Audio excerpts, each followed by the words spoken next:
Hey, everybody. Thank you very much for tuning into another episode of Hawk Talk. This is the December school board meeting edition, the school board summary.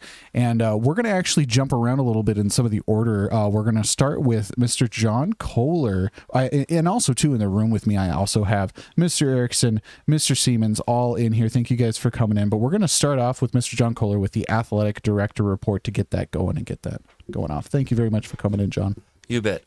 I'm not going to have a report so much as just kind of give you guys a lowdown on what's going on right now. Like, say, for boys basketball, we have the Christmas break coming up next week. They will be playing on the 28th in Belfield, JV and varsity, on December 28th. The girls will have a game in Bismarck on the 29th, and this is a big day. It's called the Capital City Shootout. There's like 8 games a day on Friday and Saturday. We're playing Center Stanton on Friday the 29th at 10 a.m. up there at BSC on their court. So that's going to be exciting. Also on the 28th, we have our girls wrestling team going to their tournament in Spearfish. That is an all-day tournament. Then the boys team have their tournament on the 29th at Harding County. So it's a break, but not really a break, right? It's a busy break. Yeah. And then also for wrestling, you know, we got this coming up. We've been working on this as we do usually for about the last month. We got the Classic coming up next month, January 5th and 6th. The Wrestling Classic, our big wrestling tournament here. So we're excited about that coming up. We've just ended junior high boys and girls basketball. Junior high girls didn't have a tournament because there wasn't enough teams, so they just played a couple games on that Saturday. But our junior high boys at their tournament took third over in Bowman. They beat Belfield, so that was pretty cool. And then just one other thing I want to mention, and sometimes we get a lot of questions about this every year, is that we had a co-op meeting. But we just want people to know we have 3 of them a year. Those are normal. Those are scheduled meetings. We have one after the winter or after this fall sports. We have one to discuss stuff there. After the winter one, we have to discuss winter sports. Then in June we have one to talk about spring sports, but then also do our financial reconciliation. So sometimes we do get questions like, "Oh, what's going on? What's going on?" Well, nothing. We have regularly scheduled meetings where we get together, just to discuss things and keep each other up to date. Awesome.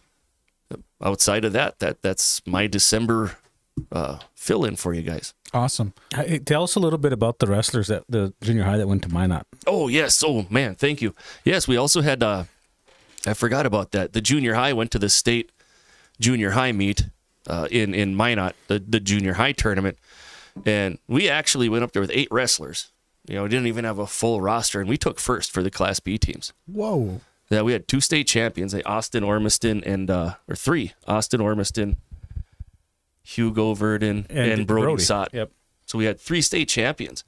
And so they took 4th overall. It's a Class A and B tournament. They took 4th overall, and they actually took first for the Class B level with only 8 wrestlers. So that's pretty exciting. Absolutely. You see that stuff coming up for our wrestlers, yeah. And then the girls, our girls, we have 3 girls out for wrestling, and 2 of them are state rated. 2 of the 3 are state rated right now. I would venture to say the 3rd one will be rated in state once she starts hitting her tournaments too. So pretty exciting. Now, speaking of wrestling, the Classic's coming up. Yep. Correct. So, and that's going to be happening on what days, and what do we need to know about that? January 5th and 6th. Obviously we start at 11 o'clock in the morning. We don't open the doors. This is kind of important to remember for people, is we don't open the doors to fans until 10.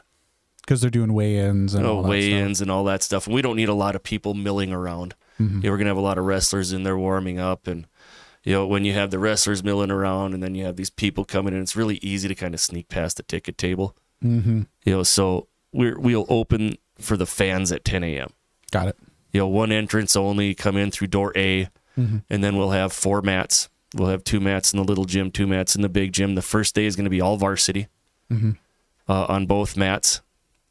Then Saturday, we'll be running our consolations and semis and finals on the big mats up in the gym. And then we'll have a junior high JV tournament down in the little gym as well. Okay. Yep. Awesome.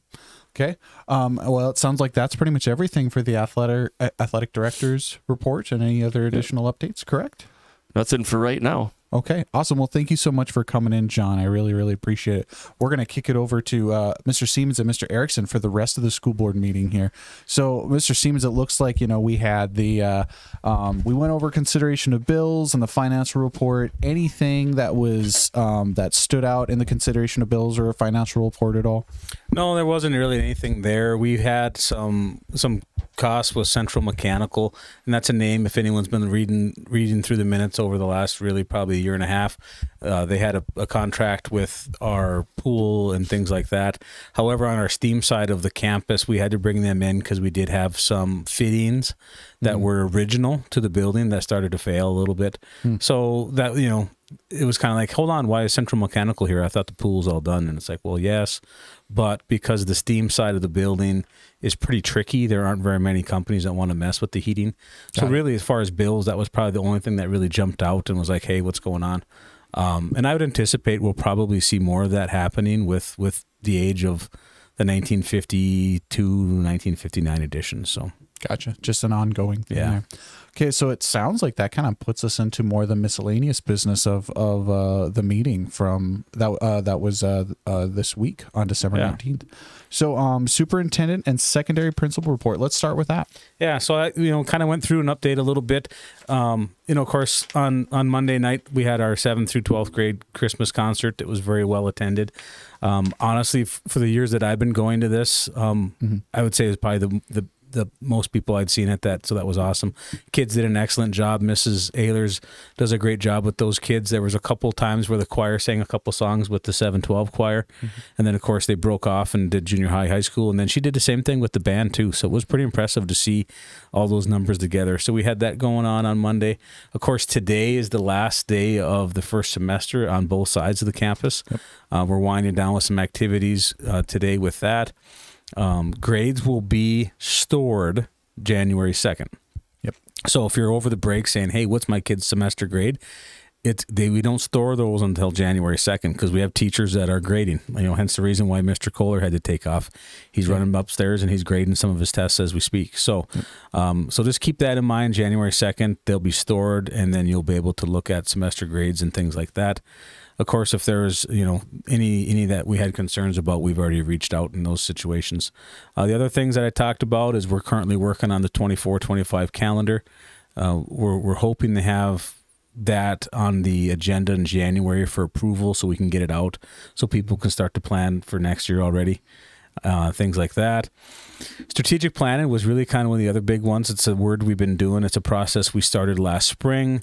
We're currently in the writing committee stages. So it's a smaller group from the steering committee that went through things last year, just hammering things down with that. And we're looking at January's board meeting to be where we bring the entire strategic plan for the entire board to approve. So we're revamping our mission, our vision, our core values, and then we're gonna pick some strategic points moving forward. And that process. You're Absolutely. a part of that team. Mr. Erickson's a part of that team.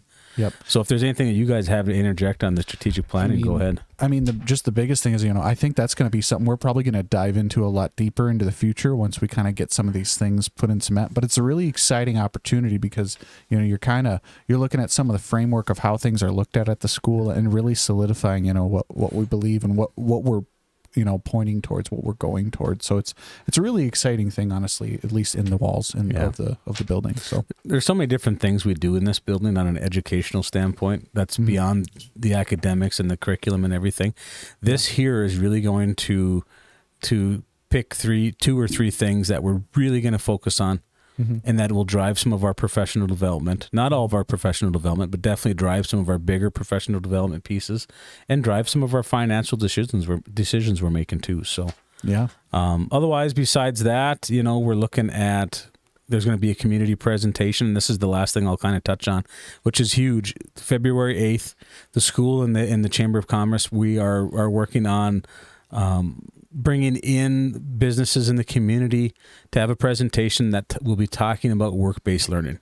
Ultimately, the goal of this is the school, we wanted to sit down with the businesses in our community and say, hey, this is an opportunity where we get to help you.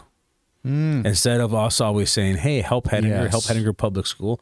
This is an opportunity for us to invite you in, and this is a program to where we can help you hopefully find your next employee, and hopefully in the future, maybe someone you can sell your business to.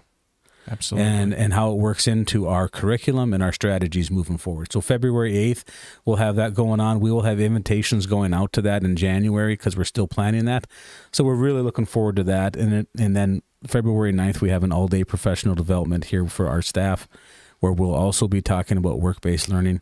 We'll have Dr. Schatz through Zoom who'll be wrapping up our strategic planning. And in the afternoon, we have a presentation.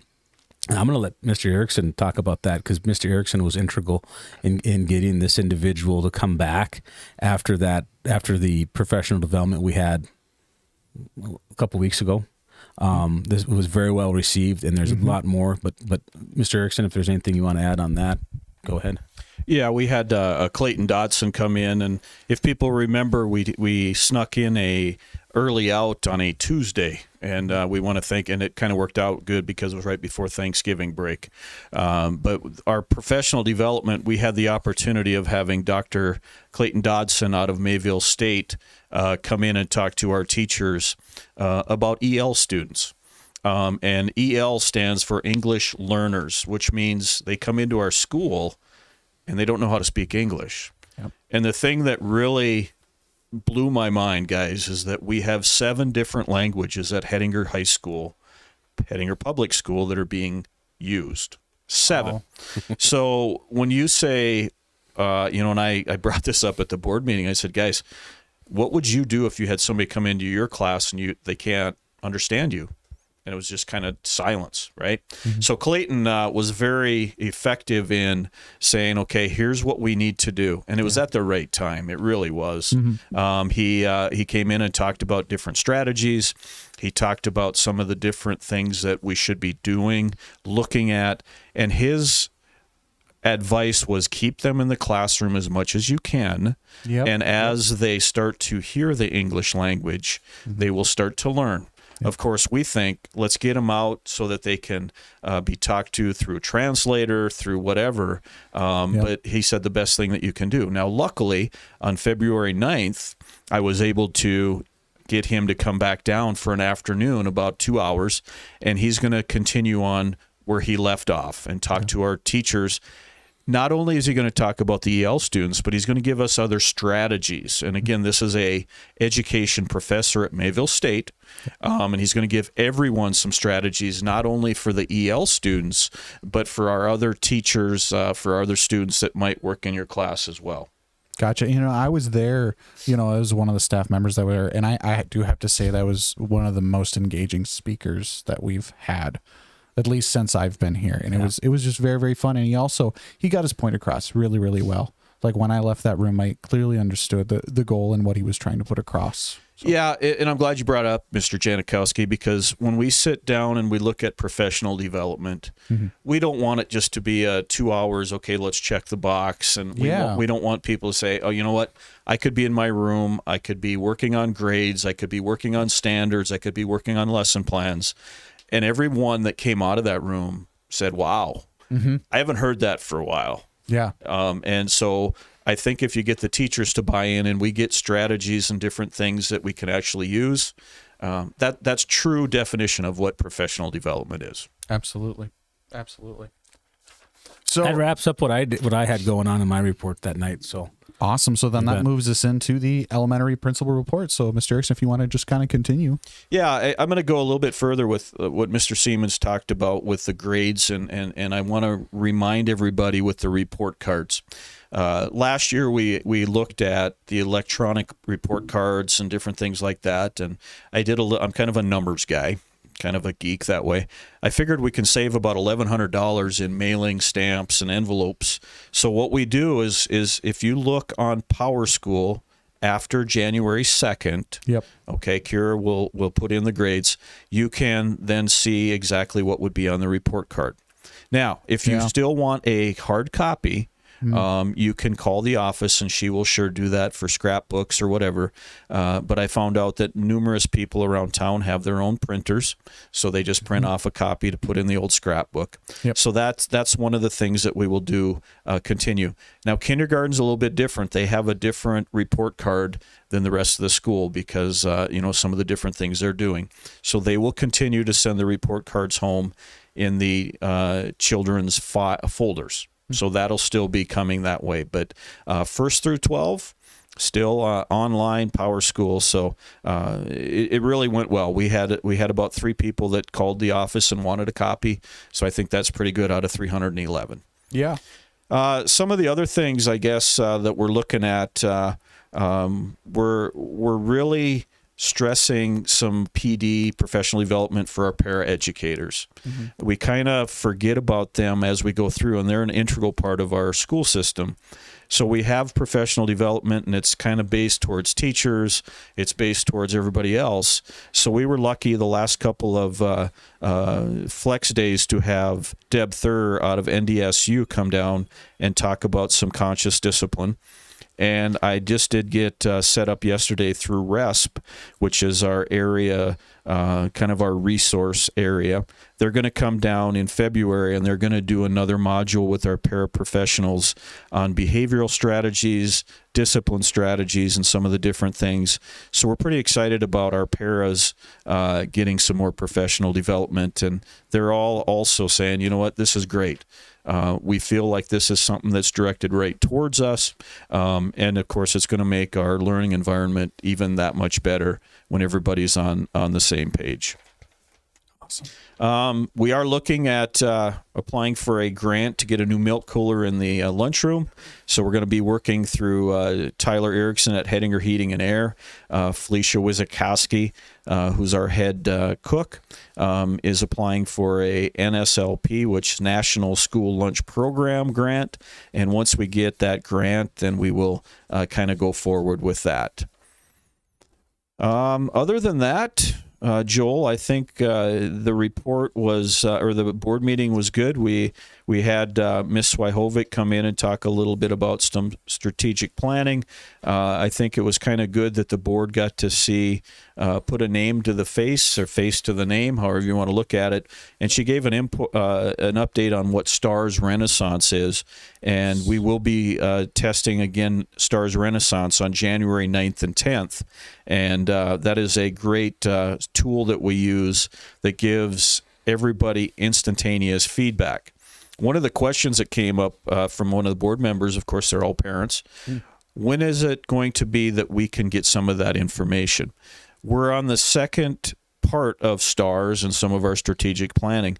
When we get a little bit more information and the teachers get a little bit more comfortable on explaining the different evaluation tools and the resources with STARS, we will then make that easier to be accessible to parents. With Absolutely. That being said, you can still reach out to the teacher and they can give you a real basic overview. Yep. A basic overview. But before we start sending things home, and we want to make sure that we're able to explain that as well as we want and have it as a viable tool that we can use. Awesome. All right. Okay, so it sounds like that kind of wraps up the elementary principal report. We've already gone over the athletic director report early at the beginning of this podcast. Now we're going to go into committee reports, which it looks like we have EngTech, a little bit of co-op and strategic planning. Darren, why don't you kind of get us caught up on that? You bet. I'll breeze through these real quick. So EngTech, again, we're wrapping up all the different things with the projects, with the pool, with the windows, and those things. So we're really getting close to being able to actually say this thing is done from a paper standpoint and things like that. Anyone that's come by, there's work that needs to be done to pool outside still. Mr. Peril is going to be working on those things in the spring now, of course. So we're looking at being able to do a grand opening around the graduation time. Yeah. And have a true grand opening where we can say everything's done, things that needed to be refixed after the first process or looked at again have been done, and everything's over there. So wonderful. Yeah. So that was the EngTech. The co-op, like Mr. Kohler said, it was that time of the year to have the traditional co-op meeting. So that's what took place there. And then the strategic planning, I've already kind of touched on that in my report that I had to the board. So it was just a little more in depth, giving them an idea of where we're going and that we're really close to being finished with that. Okay. All right. So then to kind of wrap it up here, we have a few final items underneath new business. We have 6th grade participation in sports. Yep. We also talked about Renaissance a little bit. And then last but not least, the Be Legendary training. Those are the last 3 items. So what happened with those? So the 6th grade participation is something that came out of the co-op committee meeting. It's something the co-op has been talking about for the last calendar year. So what was done there is a motion was made and it was passed unanimously that our school board is okay with 6th grade not participating in the 7th through 12 level. No exceptions. Yep. So that goes back to the co-op committee. Of course, Scranton School Board needs to vote on that as well before any changes are made to the co-op agreement. Got it. So that's where we're at with that, is that it was no 6th grade participation at the 7-12 level. Yep. The Renaissance, like Mr. Erickson was saying, that was Miss Swihovic. Renaissance is the name of the stars. It's Renaissance Stars Testing. NDA Plus is new terms that are out there right now at the state. At the state level, we have to do 2 assessments. One of those is the North Dakota State Assessment, which is given in the spring. Mm-hmm. And then we are switching from NWEA to STARS. Yep, that's the big guy. Correct. And what's beautiful about it, again, is just real quickly, is we can give that test and we get results in the moment. Mm-hmm. We don't have to wait for a company somewhere else in the lower 48 to mail these things out to us months later. So we're able to get results right away, and we're going to use those tests more than just the 2 times to help drive not only our curriculum, but to check our curriculum. Is it true? Is it viable? Is it doing what we want it to do? And then as a teacher, it's great because you're able to see exactly what your class is. Absolutely. What level are they at? Where do I need to change my teaching to reach them, capture them, and then get them on to the next level? Absolutely. And then also to throw in there too, I mean, yeah, as a teacher, it is phenomenal data. Yes. And equally as valuable as a parent too. And I've been on both those sides, and it's wonderful being able to get those insights and that data. Well, and I think moving forward, Joel, as Mr. Erickson was explaining her presentation, I think we're going to need to do something separately as we get there to kind of post out there, and because there's barcodes, there's colors, colors mean something. There's things that you can do and access as a parent. Now, this is just for reading and math. That STARS is only for reading and math. But there's things you can do if your kid isn't maybe at grade level for reading.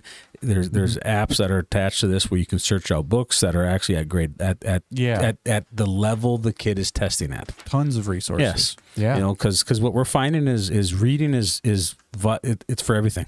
It's not just for English class. It's not just for reading class.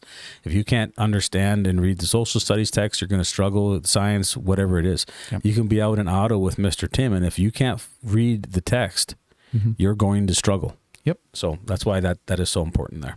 Awesome. So then that kind of rounds us out with the Be Legendary training. Yep. What is that? So Be Legendary, that's a new initiative by North Dakota DPI that's been put out. It's actually school board training is what it is. So this is right now we're looking at the 2024 edition to get schools involved in that and on board. It's an application process. We're doing a little research to see if this is something the school board wants to do at this moment. I've reached out to some other superintendents that have gone through this legendary training with their school boards or are currently in the process. It looks like it's very valid training. The biggest thing is we need to get the strategic planning finished before we move on to the next stage, which this would be a part of it. So it's awesome that this school board members want to dive into this. They want to take these classes that teaches them roles of a school board role in the school district. So it's nice, and it'll help give guidance across the board. It helps give support across the board. So it's very proactive that the board members want to head this way. That's awesome. That's great. Well, thank you very, very much, Darren, for coming in and doing another one of these this month. The next school board meeting is going to be January 17th at 6 p.m. And also, too, when you listen to Hawk Talk, just remember that you can listen to Hawk Talk at any of the podcast platforms that are out there, whether it be Apple Podcasts, Spotify Podcasts, or YouTube or whatever. But thank you very much for tuning in, and have a great day.